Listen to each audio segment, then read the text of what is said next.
La caiguda de l'intel·lectual. Vivim en moments molt estranys.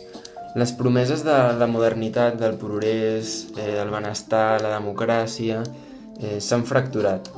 Però aquesta fractura no és només material, sinó que també és simbòlica, no?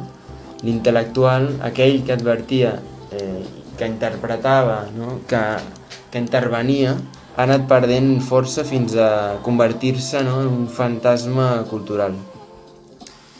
Jo sempre em recordo de Walter Benjamin, que ja alertava del perill de la tècnica, de l'autoritarisme, però tot i així no va poder evitar la catàstrofe, fins i tot de la seva pròpia vida, no?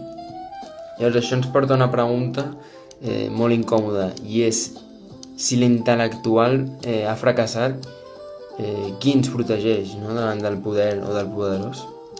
Llavors, per respondre, cal entendre com ha canviat el poder.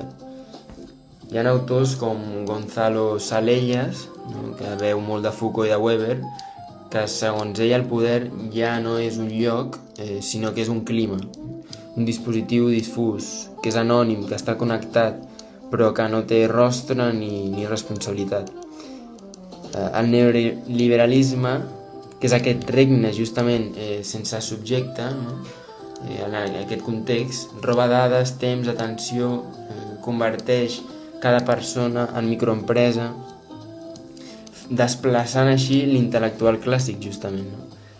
Perquè el món ja no vol a grecs filòsofs que organitzen festes on reciten poesia, volen romans que administrin, que envaeixin, que creen imperis. És a dir, l'eficiència al final ha vençut sobre la lentitud del pensament, i molt necessari. Els autoritarismes contemporanis, doncs, ja no s'assemblen als del segle XX, no? Com mostren Jessen i Emke, el feixisme actual és emocional, és a dir, espectacle, identitat, guerra cultural permanent. I justament en Mbembe parla d'aquest estat-guerra, no? Un estat que governa com si el món fos un combat continu, no? Que necessita por, enemics, impulsos per funcionar, però no ciutadans reflexius i conscients. I en aquest ecosistema d'estímul, la paraula lenta de l'intel·lectual queda desactivada. Mentrestant, la crisi ecològica deixa de ser un problema a gestionar per convertir-se en el marc de totes les altres crisis. O sigui, el col·lapse ja és aquí, en molts llocs. I la crítica de l'intel·lectual, des de la distància, que hi és, no arriba a tocar aquesta experiència. A més, hem destruït la capacitat d'atenció de tota una generació, no perquè siguin superficials, sinó perquè viuen en un entorn dissenyat per dispersar-los i confondre'ls. La lectura profunda, que és l'eina històrica que s'ha utilitzat per despertar consciències o successos ocults, ha estat destruïda per plataformes que converteixen el pensament en estímuls breus, el temps en mercaderia, etc. Llavors els mitjans clàssics ja no funcionen. Els llibres, els articles, els pamflets desperten poc interès. O sigui, el segle XXI necessita imatge, ritme, música, vídeo, art, necessita formes que perforin el soroll i connectin amb l'emoció. Perquè sabem que va malament, però no ens aixequem, no? Però per què no ens aixequem, no? No hi ha comunitats, no hi ha un nosaltres, només hi ha individus cansats, estem en un context precari, la incertesa ens paralitza, i tenim saturació informativa, no? que és curiós però ens anestesia. O sigui, tot ens indigna però res es mou, no hi ha acció. L'odi es dirigeix curiosament cap avall, no cap amunt, no? I no hi ha el relat col·lectiu necessari, no? Sabem que falla, però no sabem què volem. I el sistema paralitza, no amb por directe, sinó amb cansament, dispersió. I el model antic de crítica és inútil.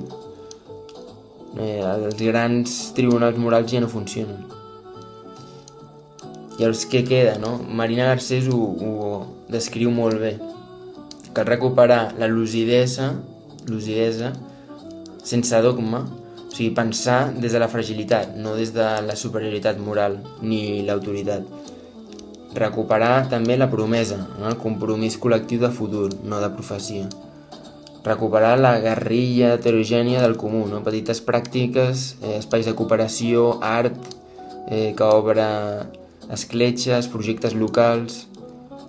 Si la guerra és per la tensió, s'ha de lluitar amb creativitat. Si la paraula lenta no arriba, s'ha de crear noves formes que desbordin el sistema. O sigui, la creativitat és la resistència, és on pot renéixer allò que el capital ha intentat destruir, no? La capacitat de fer comunitat, imaginar i donar sentits.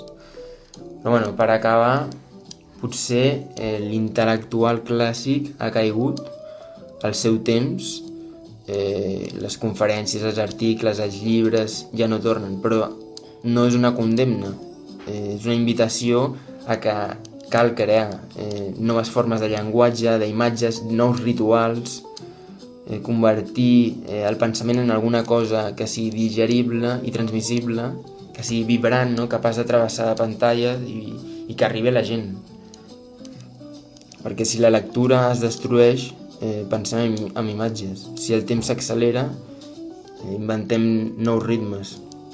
Si la comunitat s'ha dissolt, generem nous espais on el nosaltres torni a ser existent i possible. L'intel·lectual del segle XXI no serà qui millor expliqui el món, sinó qui sàpiga crear formes perquè el món torni a ser habitable.